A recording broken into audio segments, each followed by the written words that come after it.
అందరికీ welcome back to our channel అమ్మ పాఠశాల. ఎలా ఉన్నారు? అందరూ బాగున్నారా? మీరు నేను ఎప్పటి నుంచో ఎదురు చేసిన 2026 అండ్ 27 నోటిఫికేషన్ సంబంధించి బిగ్ అప్డేట్ అండి. డేట్స్ రిలీజ్ అయిపోయాయి. ఏజ్ క్రైటీరియా, ఏది ఆన్లైన్ ఏది ఆఫ్లైన్, ట్విన్స్కి ఎలా అప్లై చేయాలి, నోటిఫికేషన్ ఎలా ఉంటుంది, డాక్యుమెంటేషన్ విషయంలో ముఖ్యంగా ఉండాల్సిన డాక్యుమెంట్స్ ఏంటి, కంప్లీట్ డీటెయిల్స్ అండ్ మీరు అడిగిన కొన్ని డౌట్స్ని కూడా ఈ వీడియో రూపంలో చాలా క్లియర్గా పాయింట్ టు పాయింట్ ఎక్స్ప్లెయిన్ చేయబోతుంది. సో చాలా ఇంపార్టెంట్ వీడియో అండి. ఒక్క పాయింట్ మిస్ అయినా మీరు చాలా ఇన్ఫర్మేషన్ మిస్ అయిపోతారు. కాబట్టి అస్సలు ఏ పాయింట్ మిస్ అవ్వకుండా వీడియోని స్కిప్ చేయకుండా ఎండ్ వరకు వాచ్ చేయండి. సో ఫస్ట్ స్టాండర్డ్లో కనుక ఒక్కసారి కనుక సీట్ వస్తే మీ పిల్లల్ని 12వ తరగతి వరకు జస్ట్ 500 రూపాయలు ఫీజు పే చేసి సిబిఎస్ఈ సిలబస్లో ఫ్రీగా చదివించే అవకాశం అండి. సో ఈ అవకాశాన్ని ఎవ్వరూ మిస్ అవ్వద్దు. సో వీడియోని ఎండ్ వరకు వాచ్ చేయండి. వీడియోలోకి వెళ్లే ముందు ఇంకా కమింగ్ అప్ వీడియోస్లో కేవీ కోసం చాలా వీడియోస్ చేయబోతున్నాను. ఆ వీడియోస్ అన్ని మీ వరకు రావాలి, ఇన్ఫర్మేషన్ మీ వరకు చేరాలంటే వీడియోని తప్పకుండా సబ్స్క్రైబ్ చేసుకుని పక్కన వచ్చిన గంట సింబల్ ఆల్ ఆప్షన్ కూడా సెలెక్ట్ చేసి లేట్ చేయకుండా మన ఛానల్లో జాయిన్ అయిపోండి. కేవీ ఆన్లైన్లోనే నోటిఫికేషన్ డేట్ అనేది పెట్టారండి. సో నోటిఫికేషన్ అనేది March 15th రిలీజ్ అవుతుంది. సో ఆ రోజున మీరు ఆన్లైన్లో డైరెక్ట్గా అప్లై చేసేసుకోవచ్చు. March 15th నుంచి లాస్ట్ డేట్ అనేది April 10th వరకు ఉంటుంది. ఇది ఫస్ట్ స్టాండర్డ్కి ఆన్లైన్లో అప్లై చేయడానికి రిలీజ్ అయిన డేట్స్ అండి.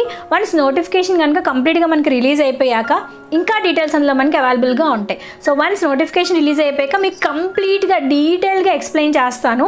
ఆ నోటిఫికేషన్లో ఏం డీటెయిల్స్ ఉన్నాయి, లాస్ట్ ఇయర్కి ఈ ఇయర్కి ఎలాంటి చేంజెస్ వచ్చాయో నేను నోటిఫికేషన్ రిలీజ్ అయ్యాక ఎక్స్ప్లెయిన్ చేస్తాను. సో మీరు ఎలాగో అడగబోతారు కాబట్టి ముందే చెప్పేస్తున్నాను.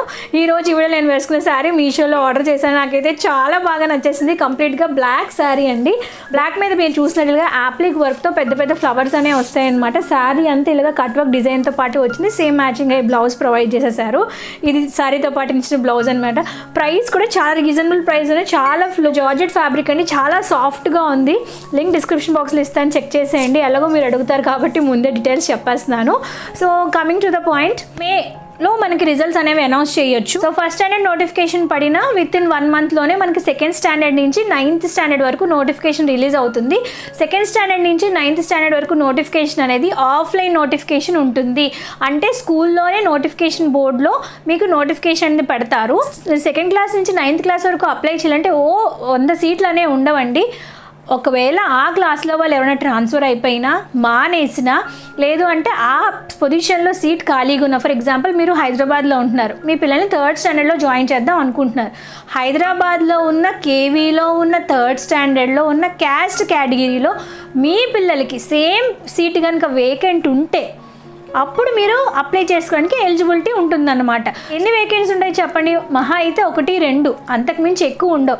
సో సెకండ్ స్టాండర్డ్ నుంచి 9th స్టాండర్డ్ వరకు జాయిన్ చేయాలంటే ఛాన్సెస్ చాలా తక్కువ అండ్ సీట్స్ కూడా లిమిటెడ్గా ఉంటాయి. ఒక్కసారి స్కూల్కి విజిట్ చేసి ఎప్పటికప్పుడు నోటీస్ బోర్డ్ని చెక్ చేయండి.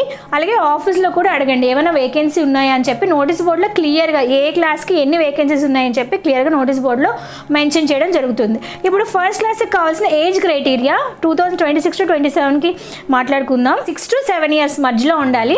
నోటిఫికేషన్ రిలీజ్ అయ్యాక మనకి ఇంక్లూడింగ్ ఇయర్స్తో సహా అక్కడ మెన్షన్ చేసి ఉంటాయి కాబట్టి నోటిఫికేషన్ రిలీజ్ అయ్యాక ఇంకా మీకు క్లియర్గా డేట్స్ అనేవి నేను ఎక్స్ప్లెయిన్ చేయగలను. సెకండ్ నుంచి 9th క్లాస్ వరకు కూడా మన నోటిఫికేషన్ రిలీజ్ అయ్యాక డేట్స్ అనేవి అక్కడ మెన్షన్ చేసి ఉంటాయి. నెక్స్ట్, చాలా మంది ఆర్టీకి అప్లై చేసి ఉన్నాం కదా, మరి కేవీకి అప్లై చేయొచ్చు అంటే ఆర్టీకి అప్లై చేసిన వాళ్ళందరూ కూడా కేవీకి అప్లై చేయొచ్చండి. ఆర్టీకి అప్లై చేశాక మనకి రిజల్ట్ రావడానికి కొంచెం టైం పడుతుంది. జాయినింగ్ అవ్వడానికి కూడా మీకు కొంచెం టైం పడుతుంది. ఒకవేళ మీరు ఆర్టీకి అప్లై చేశాక కేవీలో కూడా సీట్ వచ్చింది అనుకోండి, ఆర్టీ సీట్ క్యాన్సిల్ చేసుకోవచ్చు. ఒకవేళ మీకు కేవీలో సీట్ వచ్చాక ఆర్టీలో జాయిన్ చేయాలంటే కేవీలో సీట్ కూడా క్యాన్సిల్ చేసుకోవచ్చు. ఎవరిని బలవంతంగా ఏ స్కూల్లో ఎవరు ఉంచరండి. మీకు నచ్చకపోతే హ్యాపీగా మీరు సీట్ని క్యాన్సిల్ చేసుకోవచ్చు. నెక్స్ట్, అమ్మఒడి వస్తుంది అని అడుగుతున్నారండి. సో కేవీ స్కూల్లో మీరు పిల్లల్ని జాయిన్ చేసిన అమ్మఒడి అనేది వస్తుంది. అలాగే సెంట్రల్ గవర్నమెంట్ ఎంప్లాయీస్ అనుకోండి, ఫీజు రియంబర్స్మెంట్ ఉంటుంది కదా, అది కూడా మీకు అవైలబుల్గా ఉంటుంది. మీరు ఫీజు కట్టేశాక ఆ ఫీజు రిసిప్ట్స్ అన్ని ఫామ్ బితో పాటు మీరు సబ్మిట్ చేస్తే మీకు ఆ ఫీజు కూడా రిఫండ్ అయ్యే ఛాన్సెస్ అనేది ఉంటుంది. ఒకవేళ మీరు సెంట్రల్ గవర్నమెంట్ ఎంప్లాయీస్ అయితే వాళ్ళకి ఈ ఫెసిలిటీ ఉంటుంది. అలాగే అమ్మఒడి కూడా మీరు కేవీ స్కూల్లో జాయిన్ చేసిన అమ్మఒడి కూడా రెగ్యులర్గానే వస్తుంది. నెక్స్ట్, బాలవాటికలో సీట్ వస్తే ఇంటర్ వరకు ఫ్రీగా చదవచ్చా అంటే కాదండి. బాలవాటిక అంటే nursery, LKG, UKG, Balvatika 1, Balvatika 2 మూడిట్లో మీరు ఎప్పుడు జాయిన్ చేసిన పిల్లల్ని ఎవ్రీ ఇయర్ మీరు అప్లై చేసుకోవాలంటే నర్సరీ నుంచి ఎల్కేజీకి షిఫ్ట్ అయినప్పుడు మళ్ళీ అప్లై చేసుకోవాలి, నర్సరీ నుంచి ఎల్కేజీకి షిఫ్ట్ అయినప్పుడు మళ్ళీ అప్లై చేసుకోవాలి, ఎల్కేజీ నుంచి యూకేజీకి షిఫ్ట్ అయినప్పుడు మళ్ళీ అప్లై చేసుకోవాలి, మళ్ళీ ఫస్ట్ స్టాండర్డ్కి ఎప్పటికప్పుడు అప్లై చేసుకుంటూ ఉండాలి. బట్ ఫస్ట్ స్టాండర్డ్లో కనుక మీరు సీట్ వస్తే అప్ టు ఇంటర్ వరకు మీరు అప్లై చేయాల్సిన పనే లేదు. ఫస్ట్ స్టాండర్డ్ నుంచి ఇంటర్ వరకు మీరు అలా మీ పిల్లల్ని అదే స్కూల్లో హ్యాపీగా కంటిన్యూ చేయొచ్చు. ఒకవేళ మీరు సెంట్రల్ కానీ స్టేట్ గవర్నమెంట్ ఎంప్లాయీస్ అయితే మీకు ఎప్పటికప్పుడు ట్రాన్స్ఫర్స్ అవుతూ ఉంటాయి. కాబట్టి ఇండియాలో అన్ని చోట్ల మనకి కేవీ స్కూల్స్ ఉంటాయి. కాబట్టి ఇక్కడి నుంచి ఈ కేవీ నుంచి మీరు ప్రస్తుతం ఉంటున్న కేవీ నుంచి ఎక్కడికైనా కేవీకి మీరు అప్లై చేసుకోవచ్చు. ఇది మీరు గుర్తుపెట్టుకోవాల్సిన విషయం. మరి నెక్స్ట్ ఉన్న common question, very important question అండి ఇది. ఆధార్ కార్డ్ లొకేషన్ వేరుగా ఉంది, అంటే ఆధార్ కార్డులో అడ్రస్ వేరుగా ఉంది, బట్ మేము కేవీ స్కూల్కి 5 కిలోమీటర్స్ లోపలే ఉన్నాం, మేము అప్లై చేసుకోవచ్చా? హ్యాపీగా అప్లై చేసుకోవచ్చండి. ఆర్టీఈకి అయితే ఆధార్ కార్డ్ ఎక్కడ ఉందో అక్కడ 5 కిలోమీటర్స్ లోపల స్కూల్సే చూపిస్తుంది. బట్ కేవీకి అలా కాదు. ఆధార్ కార్డ్ ఎక్కడున్నా సరే, క్లియర్గా వినండి, ఆధార్ కార్డ్ ఎక్కడున్నా సరే మీరు కేవీకి 5 కిలోమీటర్స్ లోపల ఉంటున్నట్టు అడ్రస్ ప్రూఫ్ సబ్మిట్ చేయాలి. అడ్రస్ ప్రూఫ్ అంటే మీ యొక్క ఓటర్ ఐడి కానీ, అంటే ఆ అడ్రస్లో ఉంటున్నట్టు గ్యాస్ బిల్ కానీ, టెలిఫోన్ బిల్ కానీ, వాటర్ బిల్ కానీ, ఓటర్ ఐడి కానీ, డ్రైవింగ్ లైసెన్స్ కానీ, లేదంటే రెంటల్ అగ్రిమెంట్ కానీ, అంటే ఆ సరౌండింగ్స్ 5 కిలోమీటర్స్లో మీరు రెంటల్లో ఉన్న రెంటల్ అగ్రిమెంట్ కానీ, అలాగా 5 కిలోమీటర్స్ లోపలే ఉంటున్నట్టు రెసిడెన్స్ ప్రూఫ్ మ్యాండేటరీగా సబ్మిట్ చేయాలి. ఎప్పుడు సబ్మిట్ చేయాలి? At the time of joining, అంటే మీరు లాటరీలో కనుక సెలెక్ట్ అయితే అప్పుడు సబ్మిట్ చేయాల్సి ఉంటుంది. సో ఆధార్ కార్డ్ ఎక్కడున్నా సరే మీరు జస్ట్ స్కూల్కి 5 కిలోమీటర్స్ లోపల ఉంటే హ్యాపీగా అప్లై చేసుకోవచ్చు. బట్ రెసిడెన్స్ ప్రూఫ్ మ్యాండేటరీగా ఉండాలి. ఇది ఆర్టీఈకి కేవీ స్కూల్కి ఉన్న డిఫరెన్స్ అండి. సింగిల్ గర్ల్ చైల్డ్ ఉంటుందని అడిగారు. నోటిఫికేషన్ ఇంకా రిలీజ్ అవ్వలేదు కాబట్టి నోటిఫికేషన్ రిలీజ్ అయ్యాక నేను మీకు చెప్తాను. నెక్స్ట్, ట్విన్స్ ఉన్నారండి, ఒకేసారి ఇద్దరికి ఎలా అప్లై చేయాలని చాలా మంది అడుగుతున్నారు. ఇది చాలా ఇంపార్టెంట్ క్వశ్చన్. ఇద్దరికి సేమ్ డిఫరెంట్ నంబర్స్ ఇవ్వండి, కాంటాక్ట్ నంబర్స్, మనం అప్లికేషన్ పెట్టేటప్పుడు. అలాగే ఇద్దరికి కూడా డిఫరెంట్ ఈమెయిల్ ఐడీస్ ఇవ్వాలి. అప్పుడు మాత్రమే 2 అప్లికేషన్లు తీసుకుంటుంది. ఒకే నెంబర్ ఒకే ఈమెయిల్ ఐడి ఇస్తే 2 అప్లికేషన్లో ఒక్కరు మాత్రమే సెలెక్ట్ అవుతారు. సో ఒక్కొక్కరికి, అంటే ఫాదర్కి ఒకటి ఇవ్వండి, మదర్ది ఒకరికి ఇవ్వండి. అలాగే మీరు ఇచ్చే ఈమెయిల్ ఐడి కూడా ఫాదర్ది ఒకటి, మదర్ది ఒకటి. సో డిఫరెంట్గా ఇస్తే 2 అప్లికేషన్లు తీసుకుంటుంది. సో ఇద్దరిలో ఎవరో ఒకరికి వచ్చే ఛాన్సెస్ అనేది ఉంటుంది. ఈ టిప్ని కంపల్సరీగా ఫాలో అవ్వండి. Next, very important point, last point అండి ఇది. అప్లికేషన్ కోసం కావాల్సిన డాక్యుమెంట్స్ ఏంటి? అప్లై చేసేటప్పుడు మీకు పిల్లల ఆధార్ కార్డు ఉండాలి, మదర్ ఆధార్ కార్డు ఉండాలి, ఫాదర్ ఆధార్ కార్డు ఉండాలి, పిల్లల డేట్ ఆఫ్ బర్త్ సర్టిఫికేట్ ఉండాలి. అలాగే ఒకవేళ మీరు సెంట్రల్ స్టేట్ గవర్నమెంట్ ఎంప్లాయీస్ అయితే మీరు ఏ ఇయర్ నుంచి ఏ ఇయర్ వరకు ఎక్కడెక్కడ పనిచేశారో ఆ డేటా అంతా ఉండాలి.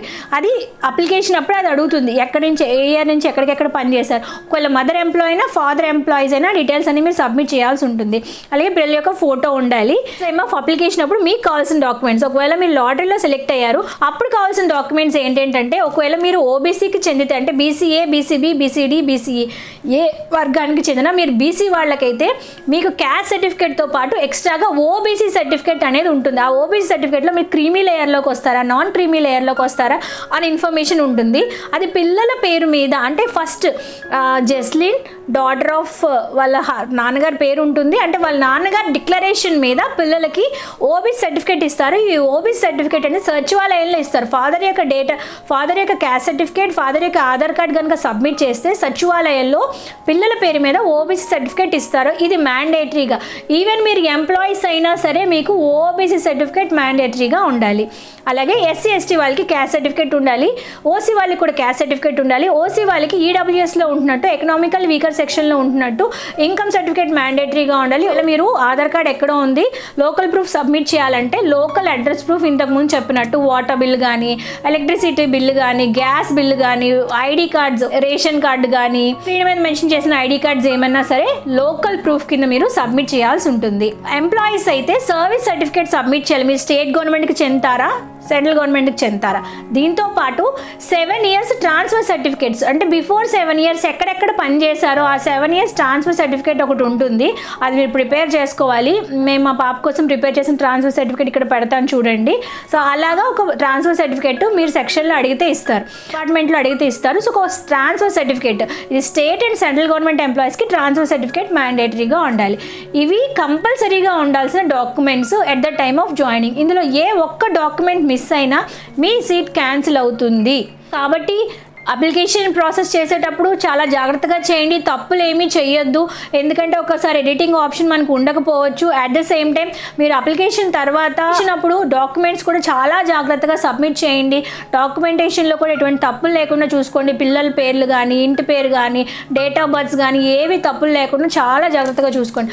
మీరు చేసే చిన్న మిస్టేక్ మీ పిల్లల భవిష్యత్తుని, బంగారు భవిష్యత్తుని దెబ్బతీసే ఛాన్స్ అనేది ఉంటుంది. కాబట్టి మళ్ళీ చెప్తున్నాను, కాన్షియస్గా, కేర్ఫుల్గా, జాగ్రత్తగా, ప్యానిక్ అవ్వకుండా అప్లికేషన్ని సబ్మిట్ చేయండి. సో ఎవరైతే సబ్మిట్ చేయబోతున్నారో వాళ్ళందరికీ ఆల్ ద బెస్ట్. ఇంకా నోటిఫికేషన్ పడ్డాక ఇంకా డీటెయిల్గా ఆ నోటిఫికేషన్లో ఏం చేంజెస్ ఉన్నాయి, బిఫోర్ ఇయర్కి ఈ ఇయర్కి మధ్య చేంజెస్ ఏంటేంటి, డేట్ ఆఫ్ బర్త్ ఎట్లా ఉండాలి, సింగిల్ గర్ల్ చైల్డ్ ఉందా లేదా, అవన్నీ మనం నోటిఫికేషన్ పడ్డాక మాట్లాడుకుందాం. సో నోటిఫికేషన్ డేట్స్ రిలీజ్ అయిపోయింది కాబట్టి ఎప్పటికప్పుడు ఇన్ఫర్మేషన్ మీకు చెప్పేస్తాను. నేను చెప్పే ఇన్ఫర్మేషన్ మీ వరకు రావాలంటే సబ్స్క్రైబ్ చేసుకోకపోతే సబ్స్క్రైబ్ చేసుకోండి. ఇంకేమైనా డౌట్స్ ఉన్నాయా కమెంట్ సెక్షన్లో అడగండి. నాకు తెలిస్తే ఖచ్చితంగా వాడడానికి రిప్లై చేయడానికి ట్రై చేస్తాను. Thank you for watching. మనం నెక్స్ట్ వీడియోలో కలుసుకుందాం.